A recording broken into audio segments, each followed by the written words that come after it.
I was actually diagnosed about 10 years ago with osteopenia. At the time, I was told it's the precursor to osteoporosis.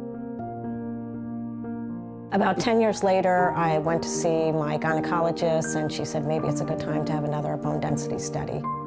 A few days later, I learned that I do have osteoporosis. I went to my PCP. She said, you know, I've never treated osteoporosis. Why don't you go on Chewies for a year, and then we'll reevaluate. And I'm thinking, Chewies, how serious is this condition? I don't have any symptoms. My doctor isn't sure what to tell me to go on. I'm thinking, osteoporosis, it's an older person's disease. I think I'll be okay. I was going to take my dogs out for their last walk of the evening, and I slipped on the wet grass and landed on my left hip. You know, at the time, I think I was in shock. I thought, I've just sprained my thigh. I will be fine. Not sure how much longer I sat out there.